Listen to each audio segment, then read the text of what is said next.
Hi friends, welcome back to Vinod's Kitchen. இன்னைக்கு வீடியோல நம்ம என்ன ரெசிபி பார்க்க போறோம்னா வீட் பணியாரம். ரொம்ப ஈஸியா பண்ணக்கூடிய ரெசிபிங்க. அதே சமயத்துல ரொம்ப சாஃப்ட்டாவும் இருக்கும். ரொம்ப டேஸ்டாவும் இருக்கும். வாங்க எப்படி பண்றதுன்னு பார்க்கலாம். வீடியோக்குள்ள போலாம். அதுக்கு முன்னாடி சேனலை சப்ஸ்கிரைப் பண்ணாதவங்க ப்ளீஸ் சப்ஸ்கிரைப் பண்ணிக்கோங்க. பக்கத்துல இருக்க பெல் ஐகானையும் மறக்காம பிரஸ் பண்ணிக்கோங்க.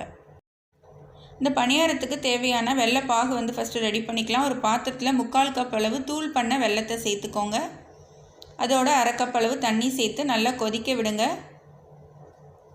பாகு வந்து பதம் எதுவும் தேவை கிடையாது. நல்லா கரைஞ்சி வந்துச்சுனாலே போதும். பாகு வந்து நல்லா கரைஞ்சி வந்துருச்சு. இப்போ இதை எடுத்து வச்சுக்கலாம். நம்ம இதை ஃபில்டர் பண்ணி தான் மாவோட சேர்த்துக்க போகிறோம். ஒரு பனானா வந்து நான் மீடியம் சைஸ் எடுத்திருக்கேன்.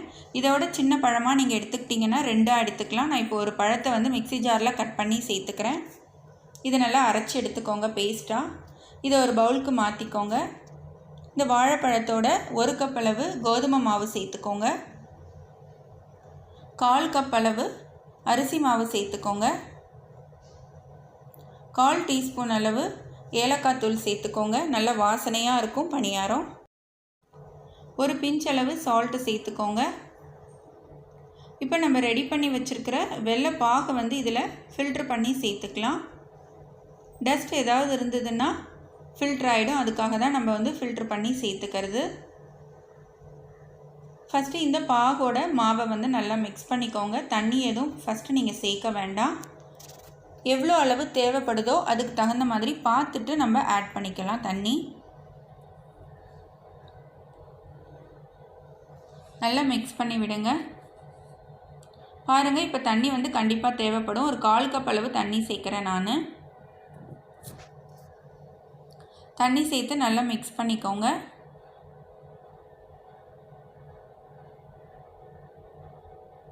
இதுதாங்க கன்சிஸ்டன்சி. நம்ம தோசை மாவு கன்சிஸ்டன்சியில் இப்போ நான் கரைச்சி எடுத்திருக்கேன். இதுதான் கரெக்டான கன்சிஸ்டன்சி. இதை ஒரு 30 நிமிஷம் நீங்கள் ஊற வச்சிடலாம். 30 நிமிஷம் நல்லா ஊறிடுச்சு. இப்போ இந்த மாவோட 2 பிஞ்ச் அளவு பேக்கிங் சோடா சேர்த்துக்கோங்க. நம்ம வாழைப்பழம் ஆட் பண்ணியிருக்கிறதுனாலே நல்லா சாஃப்டாக வரும். நீங்கள் அதிகமாக சேர்க்க வேணாம். 2 பிஞ்ச் அளவு பேக்கிங் சோடா சேர்த்திங்கன்னா போதும். நல்லா மிக்ஸ் பண்ணி விட்டுக்கோங்க. பணியாரத்துக்கு மாவு வந்து இப்போ ரெடி ஆகிடுச்சு. இதை நம்ம பொரித்து எடுத்துக்க வேண்டியதுதான்.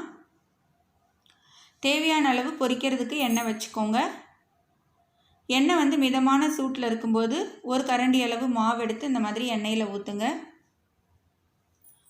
ஊற்றுனதுக்கப்புறம் நீங்கள் உடனே வந்துட்டு கரண்டியை வச்சு திருப்பி போட வேண்டாம். எண்ணெயை வந்து இந்த மாதிரி மேலே கொஞ்சம் எடுத்து விடுங்க.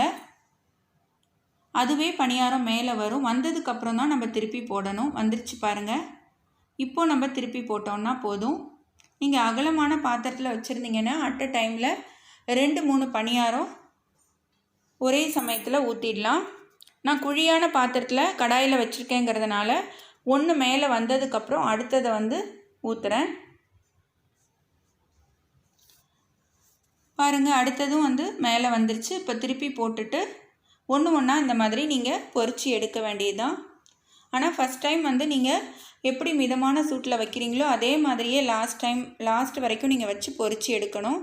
இல்லைன்னா ரொம்ப ஆயில் வந்து சூடாயிடுச்சு அப்படின்னு சொன்னால் ஹை ஃப்ளேமில் வச்சு உள்ளே வேகாது, வெளியில் மட்டும் நல்லா கலர் சேஞ்ச் ஆகி வெந்திருக்கும்.